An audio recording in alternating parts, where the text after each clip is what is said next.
নমস্কার বন্ধুরা, আমার চ্যানেলে আপনাদের সকলকে স্বাগত।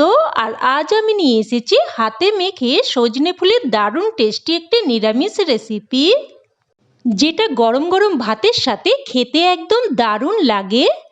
আর সজনে ফুল খাওয়া খুবই উপকারী, বিশেষ করে এই সিজন চেঞ্জের সময় আমাদের শরীরকে নানান রোগ সংক্রমণের হাত থেকে রক্ষা করে। আর এই সময় প্রচুর পরিমাণে সজনে ফুল পাওয়া যাচ্ছে, তাই এই সিজনে সজনে ফুল খাওয়া কিন্তু একদমই মিস করবেন না।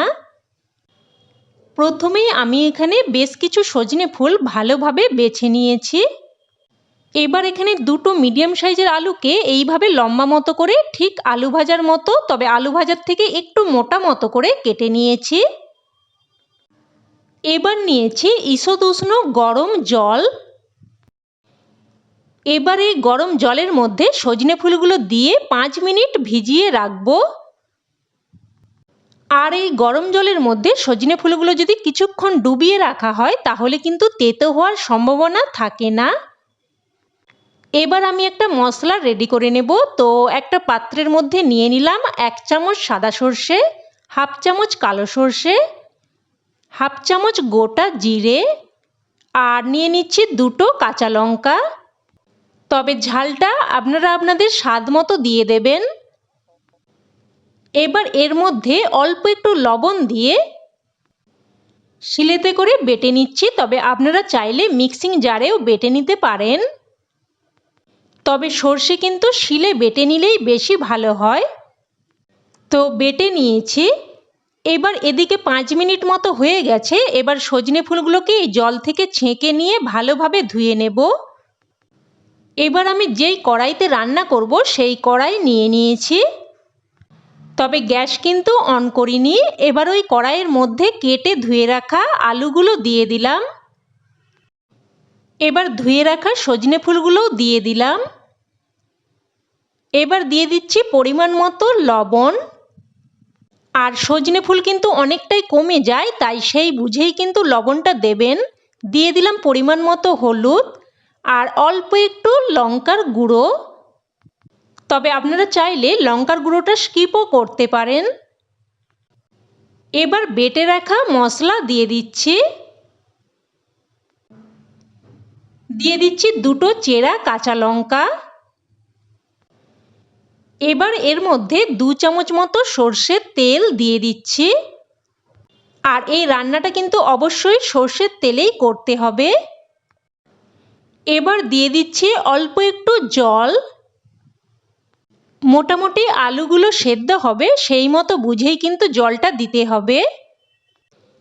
এবার সব কিছু ভালোভাবে হাতের সাহায্যে মেখে নেব। একদমই সহজ, সাদামাটা, স্বাস্থ্যকর একটি রেসিপি, তবে খেতে কিন্তু হয় একদম অসাধারণ। তো দেখুন ভালোভাবে মেখে নিয়েছি। এবার গ্যাস অন করে প্রথমে হাই ফ্লেমে এটাকে ফুটতে দেব। যখন এইরকম ফুটতে শুরু করবে তখন গ্যাসের ফ্লেমটাকে লো টু মিডিয়ামে করে দিয়ে একটা ঢাকা চাপা দিয়ে 5 থেকে 7 মিনিট মতো রেখে দেব। আর সজনে ফুল হাই ফ্লেমে কিন্তু কখনোই রান্না করবেন না, তাতে করে এর গুণাবলী কিন্তু নষ্ট হয়ে যায়। এবার দেখুন প্রায় 7 মিনিট পর ঢাকনা তুলে নিয়েছি। আর দেখুন আলু কিন্তু একদম ভালো মতো সেদ্ধ হয়ে গেছে। এই রান্নাটা হতে কিন্তু একদমই সময় লাগে না। এবার কয়েকটা আলু এইভাবে খুন্তির সাহায্যে একটু করে ভেঙে দিয়ে মিশিয়ে নিচ্ছি। এইভাবে আলুগুলো একটু ভেঙে মিশিয়ে নিলে তরকারিটা কিন্তু বেশ মাখো মাখো হবে। এইভাবে একটু মিশিয়ে নিতে হবে। দেখুন মিশিয়ে নিয়েছি আর তরকারিটা কিন্তু এখন দেখতে একদম মাখো মাখো লাগছে। এবার সবশেষে দিয়ে দিচ্ছি 1 চামচ মতো সর্ষের তেল। সর্ষের তেলটা দিয়ে মিশিয়ে নিচ্ছি। আর সবশেষে এইরকম একটু কাঁচা সর্ষের তেল ছড়িয়ে দিলে খেতে কিন্তু বেশ ভালো লাগে। আবার অনেকে আছেন তরকারিতে কাঁচা সর্ষের তেল পছন্দ করেন না, সেক্ষেত্রে তারা কিন্তু এটা স্কিপ করতে পারেন। তো তৈরি হয়ে গেল দারুণ টেস্টি সজনে ফুলের হাতে মাখা বাটি চচ্চড়ি। গরম গরম ভাতের সাথে এটা থাকলে আর কিন্তু কোনো কিছুই লাগবে না, সমস্ত ভাত এটা দিয়েই খাওয়া হয়ে যাবে। তো বন্ধুরা, এই সহজ রেসিপিটি আপনাদের কেমন লাগলো অবশ্যই আমাকে কমেন্টে জানাবেন। আর ভালো লেগে থাকলে লাইক শেয়ার করতে যেন ভুলবেন না। আর চ্যানেলের নতুন বন্ধু হয়ে থাকলে চ্যানেলটি সাবস্ক্রাইব করে সাথে থাকার অনুরোধ রইল। তো আজ তাহলে এই অবধি, আবার অন্য কোনো রেসিপিতে দেখা হবে। ততক্ষণে সকলে ভালো থাকবেন, সুস্থ থাকবেন আর সকলকে ধন্যবাদ।